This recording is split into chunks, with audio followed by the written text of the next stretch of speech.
Oi, turma do livro Quem Ama Educa e Samitiba.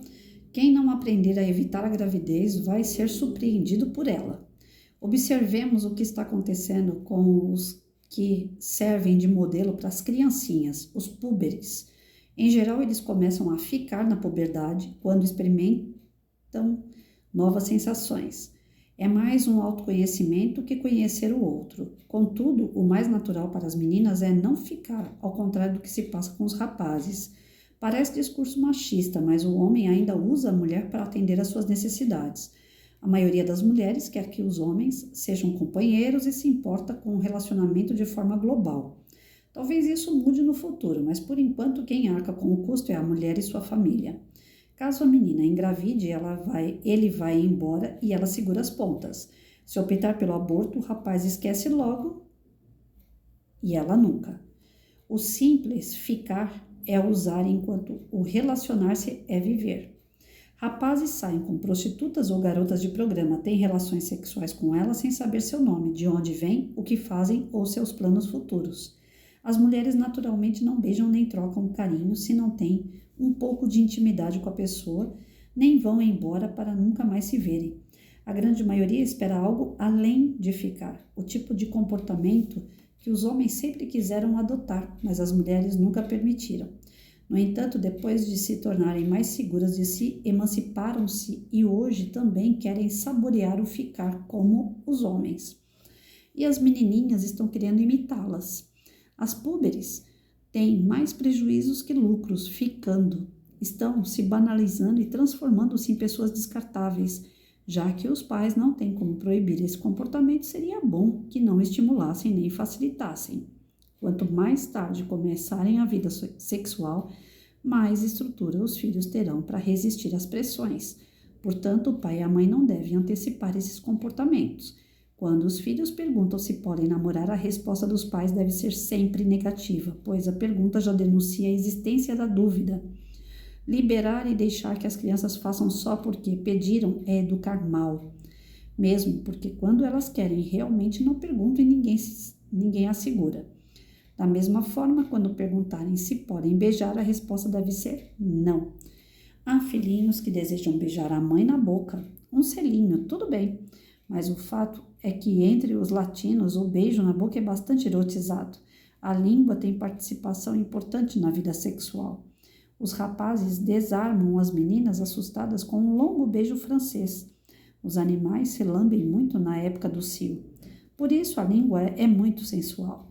De preferência, é melhor deixar esse tipo de carinho para namoros futuros, quando eles estiverem mais bem preparados. Os pais também devem ter cuidado com a sua intimidade, não podem se expor sexualmente para não oferecer os estímulos aos filhos antes da hora, mas as manifestações de carinho devem sempre existir. Olha, a maioria das meninas hoje, como a gente já está conversando desde o primeiro texto referente a esse assunto, mesmo as menininhas, né, estão sendo incentivadas pelos pais na questão do beijar, do ser mais moça antes da hora. Ficam aquelas perguntinhas: com quem você tá? Tá namorando? Tá ficando? Né? Você tá gostando de alguém? Investe, dá em cima mesmo, não deixa o outro ganhar. Esses investimentos em crianças para se tornarem moças antes da hora vai gerar a gravidez precoce também. Ou vocês pensam que não, né? Lógico que vai. Se a criança começa a erotizar, se ela começa a sensualizar desde pequena, quando ela chega na parte da puberdade, quando ela chega na parte da adolescência, ela já teve essa prática sexual. De alguma forma, ela já iniciou. E assim que vier a primeira menstruação, o perigo é o quê? A gravidez. Tirando a gravidez, já corre o risco da doença. Então, na escola, os professores precisam urgentemente iniciar a parte da sexualidade, reprodução, parte de gestação, da prevenção de gravidez e falar inclusive do aborto para a criança. Porque muitas crianças acabam abortando porque o amigo mandou tomar tal comprimido. A pílula do dia seguinte, ela é abortiva ou não? Lógico que é. Qual é a dúvida nisso? Dia seguinte significa que já houve concepção. Você está tomando algo depois da concepção. Então já era. Você está matando um feto que está ali, uma criança, um embrião. Pílula dia seguinte não deveria existir. Mas cigarro, bebida alcoólica também não existem. Tem na farmácia, tem no boteco e vende sem receita, né? Só para maior de 18, vírgula. Cansei de ver aluno meu comprando cigarro e bebida alcoólica para os pais. Não tinha nada de maior de 18 anos. Você acha que pílula do dia seguinte vai ser assim? Não. Se conhece um farmacêutico, então melhor ainda. Então, não tem essa de pílula do dia seguinte. Tem não fazer. Prevenir a ação. E não punir um inocente dentro do ventre de uma criança. Mas uma criança ter filho, ela pode morrer. Pensasse nisso antes. A criança não tem que ter filho mesmo. Tá cheio de criança com 10, 11 anos que teve a sua primeira menstruação e já engravidou. E teve riscos. E teve que abortar, porque tinha risco. Agora, isso é certo? Não, mas é menos mal. A gente está poupando a vida da criança. É menos mal. Tá certo? O certo é prevenir. O certo é não deixar acontecer. Mas os pais não tem como impedir. De alguma forma até que tem. Porque tem 10 anos. Vamos pensar numa criança de 10 anos. 10, 11 anos. Essa criança tem que ir para a escola. Essa criança tem que voltar para casa. Essa criança não tem que ficar fazendo hora na rua. Ela não tem que ir na casa da amiga. Ela não tem que dormir na casa da amiga. Hoje em dia eu tô vendo muito isso. Criança que vai dormir na casa do amigo. E você sabe quem é esse amigo? E você sabe como é que vai dormir lá? Porque os pais às vezes querem ficar livre, né? Querem ter o momento deles. Então eles aproveitam as babás que vão aparecendo. E essas babás você não sabe se está colocando em risco teu filho, tua filha. Eu tive um relacionamento que o cara falou para mim que na brincadeira de esconde-esconde, eles se escondiam numa fábrica que estava fechada e que lá dentro da fábrica, meninos brincando. Eles baixavam a calça um do outro e faziam as coisas lá dentro. Na brincadeira de esconde-esconde, os pais achando que eles estavam brincando de esconde-esconde, numa fábrica desativada. E eram garotos que impunham o outro a fazer. Você tem que tirar a calça e tem que fazer.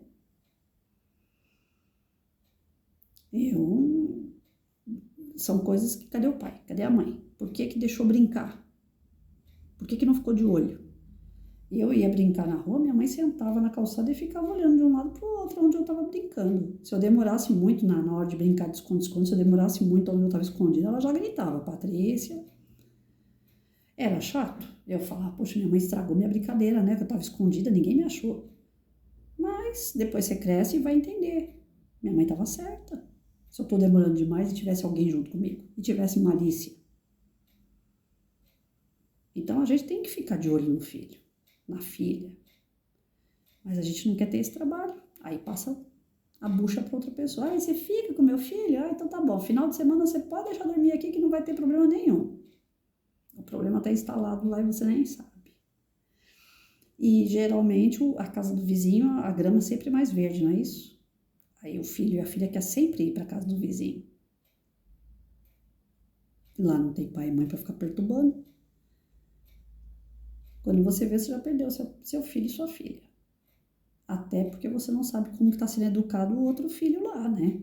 Na tua frente é uma coisa, mas e lá? Então, assim, tá cheio de denúncia em jornal, cheio de notícias dizendo que em casas dos melhores amigos tem estupro, tem droga, tem promiscuidade. E ainda assim as pessoas confiam de deixar filho dormir na casa dos outros. Na minha casa eu nunca quis ninguém dormindo. Meu filho tinha as amizades dele e eu falava, aqui ninguém dorme não. E você também não vai dormir na casa de ninguém. Por mais que ele dormia na casa da avó dele, minha mãe, que era tão dura comigo como era com ele. Só que com ele a única coisa que ela não era dura era nos doces, né? Que eu não deixava comer tanta porcariada e ela deixava. Ela tinha caixas de doce para ele. Mas eu sabia que em relação à amizade, com quem anda, ela não ia deixar com qualquer um, porque comigo não deixou, com meu filho também não ia deixar. Então, assim, nós não evitamos E depois a gente senta e fala, sem juízo, fez, não sei o quê. E não, vai lá e critica a criatura. A criatura está precisando de crítica ou está precisando de apoio? Depois que aconteceu, né? Se você não quer ser avô e avó antes da hora, você tem que educar o seu filho. Educar dá trabalho. Nós estamos lendo um livro, olha, ela tem dias e dias, né? Olha o tanto que a gente já leu dele. Olha o tanto que ainda tem para ler. Ensinando tintim por tintim de como educar uma criança. Dá trabalho. Então, se você não quer ter trabalho, não tenha filho. Não tenha aluno, não vai ser professor. Porque para ser pai e mãe, para ser professor, vai ter trabalho. E muito trabalho. Não é história, geografia, português, ciência só, não. O professor também entra nisso aqui. O professor também tem que prevenir. E normalmente quando a gente toca no assunto sexualidade, os pais caem matando em cima. Então o que eu oriento? Eu sempre deixava esse assunto mais para o final do ano. Eu ia amadurecendo minhas crianças, eu ia contornando a situação. Quando eu via que Juquinha estava afim da Mariazinha, Mariazinha estava afim do Luizinho, eu já contornava a situação na sala de aula. 24 horas a gente não tem como saber. Bilhetinho vai correr fora da escola, encontros vai ser fora da escola. Mas na minha sala de aula eu ficava olhando um por um, vigiando todos. Ali na minha sala não deixava acontecer que nem eu falei ontem, não. O moleque vira para mim e fala que com 12 anos de idade transou dentro da sala de aula, porque todo mundo desceu pro recreio, mas ele e a menina ficaram e deu para transar na sala de aula em 15 minutos, enquanto deu intervalo. Na minha sala não, eu trancava a sala na hora de sair, ou eu ficava na minha sala na hora do intervalo. Então eles não entravam na minha sala. Para fazer qualquer coisa tinha que ser no intervalo, mas longe de mim. Perto de mim, ninguém nunca fez nada.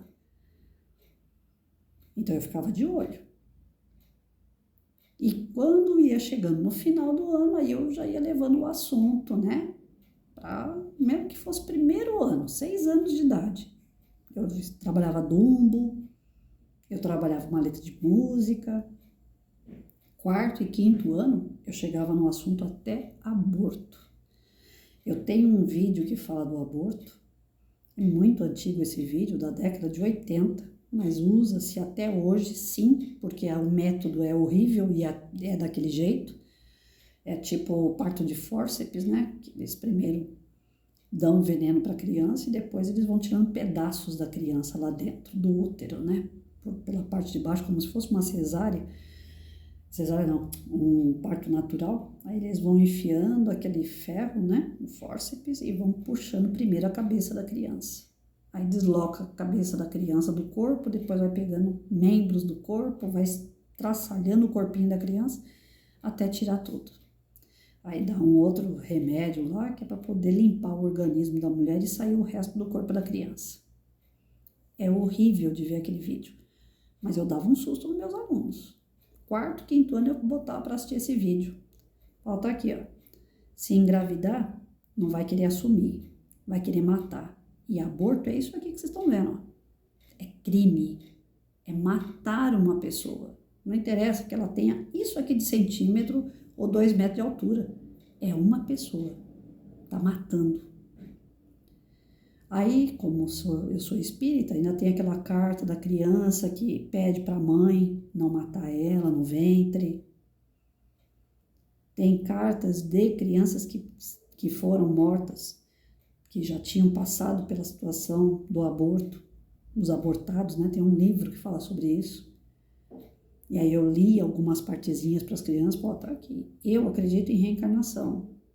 Eu acredito em vida após a morte. Então, olha só que essa criança, depois do aborto, olha o que ela fala para a mãe, o que ela pensa sobre a mãe. Alguns ficam revoltadíssimos com a mãe, se tornam obsessores da mãe. E tudo isso que eu falava, antes eu fazia uma reunião de pais e falava, eu vou contar do meu jeito. Quando chegar na casa de vocês, cada um tem a sua religião, vocês vão contar do seu jeito, mas eu vou contar do meu. A criança vai ter que analisar o jeito de cada um. Então eu deixava os pais preparados de tudo o que eu ia falar para dar aquele choque mesmo. Eu não ficava contando história bonitinha, não. Eles precisavam ver a realidade para não fazer. Até hoje, eu dou graças a Deus aos meus amigos que falavam que droga fazia mal, porque eu tinha amigo que usava e falava, Patrícia, nunca chega perto dessa porcaria. Só que depois que a gente começa, a gente não para mais. Então eu gosto de você não faz isso não, viu? Eu tive amigos que falavam para mim não usar maconha naquela época e cocaína. Era a única coisa que tinha na escola, maconha e cocaína. E eu tinha colegas de escola que usavam, mas eles falavam para mim, olha, não chega perto disso, porque vicia, é uma porcaria, a gente não consegue parar. Então eu tinha medo de chegar perto daquilo e de repente eu gostar. Porque muita gente ia de curioso, né? Ah, vou experimentar, vou ver. Eu não tinha nem curiosidade, porque eu já escutava que o negócio, depois que vicia, você não consegue sair. Não precisei ir para livros, estudar muita coisa. Eu tive amigos que falaram, não faz isso. Porque eles faziam. E eles não conseguiam sair. Então, nesse choque que eu tive a respeito de droga, eu também choquei meus alunos. Ai, mas traumatizou a criança. Não traumatizou ninguém. Aluno meu, que passou por mim, que eu saiba, não tem nenhum que abortou até hoje. Sem trauma. É conhecimento mesmo. Sabe que aquilo ali é crime e ponto. E não precisa de governo para falar que pode ou que não pode. É crime e ponto. Então, se a gente não quer chegar nesse ponto, né, a gente tem que evitar. Os pais não podem deixar a criança sensualizar, erotizar, crescer antes da hora. Os professores, a mesma coisa. Cultive na sala de aula rodas, sabe? Aquelas brincadeiras, a gente sempre faz isso na época do folclore. Não é só no folclore não, gente. Sempre. Cantigas de roda, brincadeiras da nossa época de infância. Traz peão, bolinha de gude, traz cantigas, bolha de sabão. Introduz brincadeiras para as crianças. Coisas que elas não estão fazendo na casa delas. Vocês vão estar ajudando muito essas crianças. Introduza as brincadeiras no meio dos conhecimentos que vocês precisam passar. Agora, o próprio professor chega meio pelado na sala de aula, né? Peito de fora. Tem uns aventais aí que começaram a vender na escola que eu trabalhava, que as professoras na sala dos professores falavam assim, nossa, esse daqui com uma lingerie, fio dental, ia deixar o cara louco. Eu cheguei a ouvir uma besteira dessa na sala dos professores. Porque o avental que tinham inventado lá era um avental transparente, cheio de purpurina, sei lá o que eles colocaram. O próprio professor se manifesta com uma sensualidade que ele induz o aluno a ser sensual também.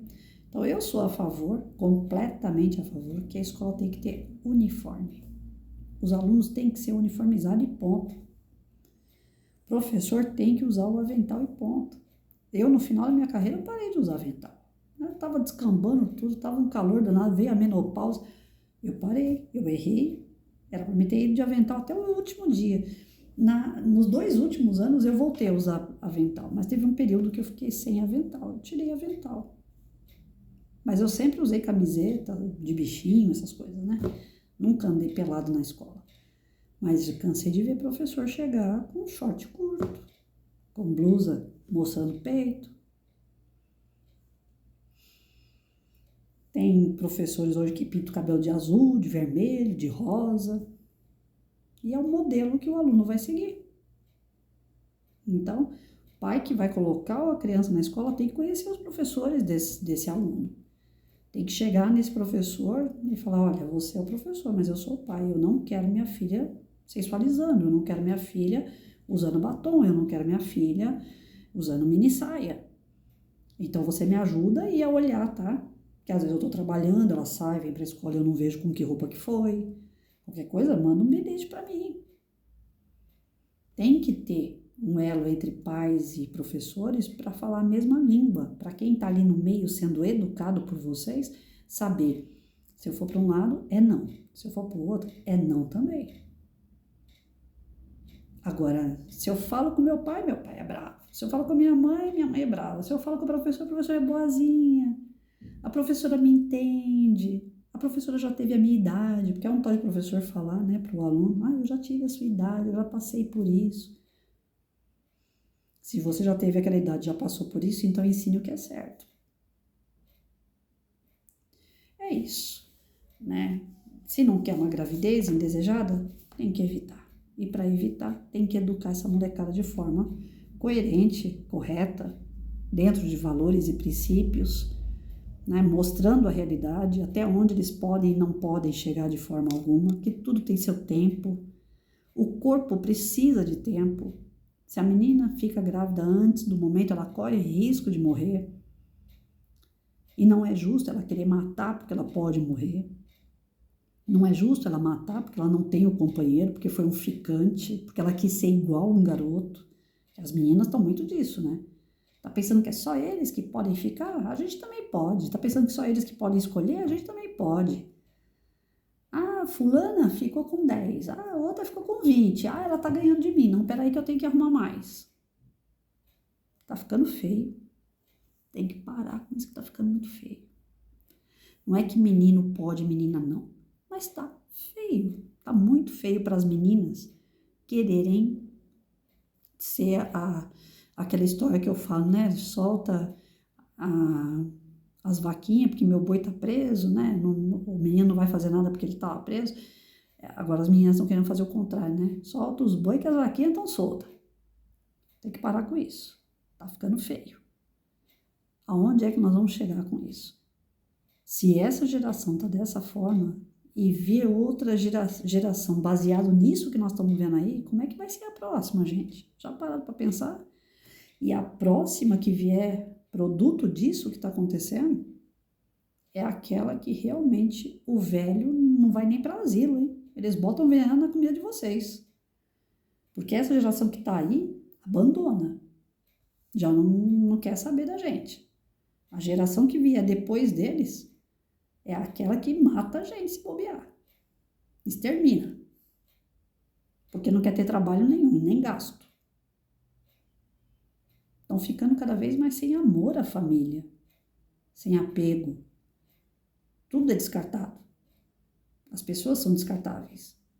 Então, vamos dar um pouquinho mais de valor para essa turma aí, princípio, né? Desenvolver neles a disciplina, o conhecimento, tudo tem sua hora, seu momento, né? Nós somos responsáveis pelo que fazemos, temos que arcar com as responsabilidades, não podemos fugir delas, nem exterminar, porque quem aborta, mata pai e mãe também, viu?